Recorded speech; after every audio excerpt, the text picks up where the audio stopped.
Bom dia, amigos e amigas, estamos de volta com o nosso imperdível Leitura Domingueira e hoje eu quero colocar outro modelo possível para o programa sempre que tivermos um texto mais longo.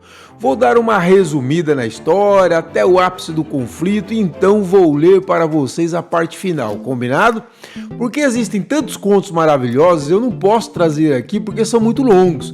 O de hoje é um exemplo disso, um dos contos que mais me impactaram na minha vida de leitor pela crueldade e frieza da narrativa do gigante Machado de Assis, um dos maiores escritores não só do Brasil, mas da humanidade, beleza? Está aí então o nosso autor de hoje, olha lá ele, Joaquim Maria Machado de Assis é amplamente considerado o maior nome da literatura brasileira e um dos maiores escritores de língua portuguesa de todos os tempos. Nascido no Rio de Janeiro, sua produção literária do século XIX revolucionou a narrativa nacional ao introduzir o realismo no Brasil.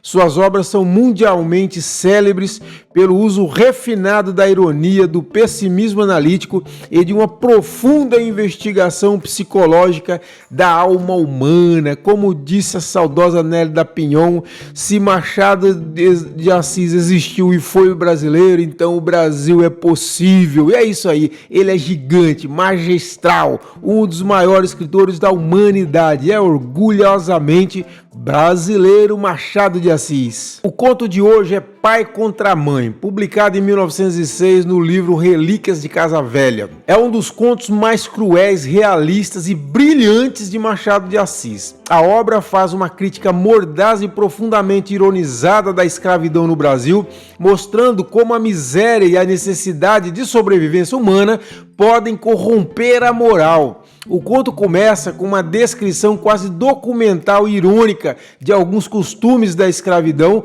como o uso do ferro ao pescoço e das máscaras de folha de Flandres, usadas para evitar que os escravizados bebessem ou se alimentassem por conta própria. Machado de Assis contextualiza que onde há escravidão há fuga, e onde há fuga há um mercado para capturar esses fugitivos. O protagonista é Cândido Neves, Candinho, um homem branco e pobre que tem aversão ao trabalho fixo e pesado. Ele muda constantemente de ocupação até se encontrar na função de capitão do mato, caçador de escravizados fugidos. Candinho se apaixona e se casa com Clara, uma jovem órfã que vive com a tia, Arminda. A situação financeira do casal é miserável e a pobreza aperta ainda mais quando Clara fica grávida. As dívidas acumulam, falta comida e o aluguel está atrasado. Diante da miséria absoluta e das ameaças de despejo do proprietário da casa, a tia Arminda impõe uma condição dolorosa. Assim que a criança nascer, ela deverá ser levada para a Roda dos Enjeitados, uma instituição onde os bebês serão abandonados anonimamente para doação, pois eles não têm como sustentá-la. O filho nasce e a dor de Candinho é imensa. Sem conseguir dinheiro de que precisava no dia do nascimento, ele cede à pressão e, com o coração partido, pega o recém-nascido nos braços para levá-lo à roda. No caminho para abandonar o próprio filho, Candinho vê na rua uma escravizada fugida chamada Armaria. Ele reconhece os traços dela por causa de um anúncio de recompensa que oferecia uma quantia alta por sua captura, dinheiro suficiente para pagar suas dívidas e salvar sua família. Então vamos para a leitura aqui no meu Kindle maravilhoso e vamos lá. Então vamos começar no momento que o Candinho vai em busca da mulher escravizada para tentar capturá-la, tá bom? Vamos lá. Cândido Neves não lhe deu tempo de dizer nada. Saiu rápido, atravessou a rua até o ponto em que pudesse pegar a mulher sem dar alarma. No extremo da rua, quando ela ia descer a de São José, Cândido Neves aproximou-se dela. Era a mesma, era a mulata fujona. Arminda bradou conforme a nomeava o anúncio. Arminda voltou-se sem cuidar malícia. Foi só quando ele, tendo tirado o pedaço de corda da algibeira, pegou dos braços da escrava, que ela compreendeu e quis fugir. Era já impossível. Cândido Neves, com as mãos robustas, atava-lhe os pulsos e dizia que andasse. A escrava quis gritar, parece que chegou a soltar alguma voz mais alta que de costume, mas entendeu logo que ninguém viria libertá-la, ao contrário. Pediu então que a soltasse pelo amor de Deus. Estou grávida, meu senhor, exclamou. Se vossa senhoria tem algum filho, peço-lhe por amor dele que me solte. Eu serei tua escrava, vou servi-lo pelo tempo que quiser. Me solte, meu senhor moço.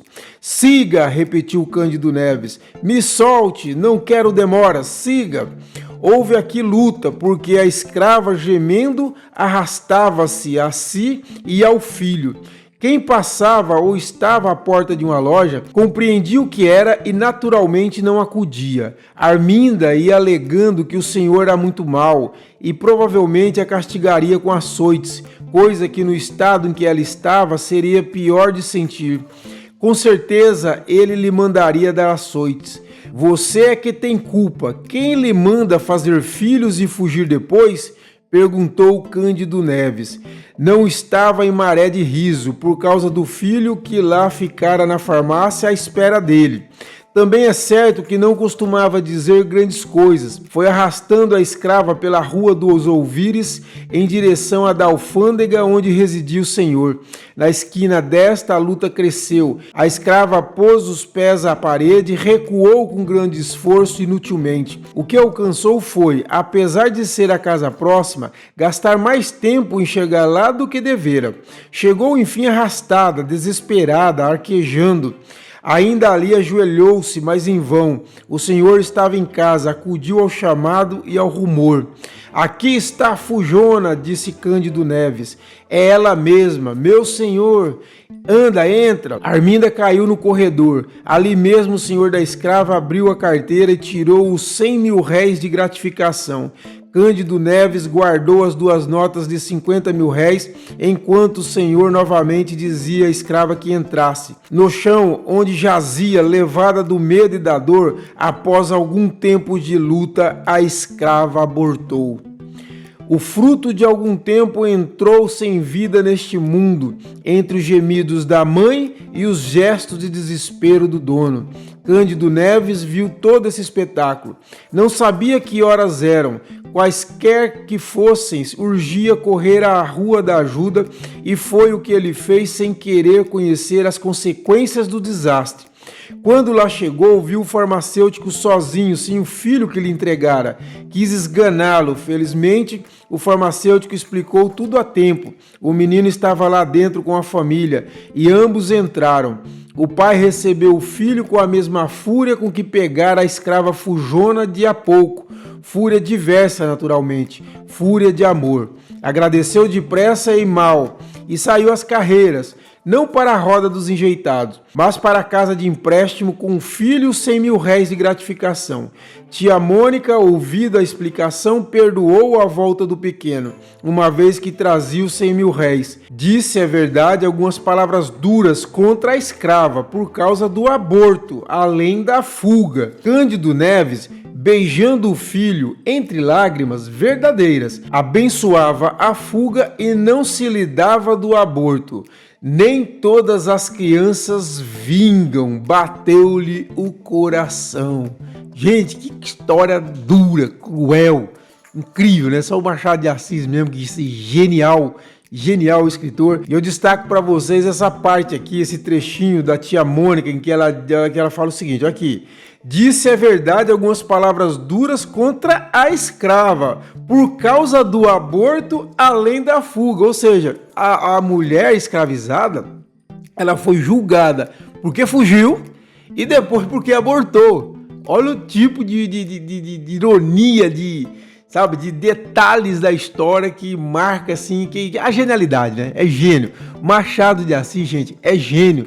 Nós deveríamos nos orgulhar todos os dias de termos tido Machado de Assis. E mais que isso, ler.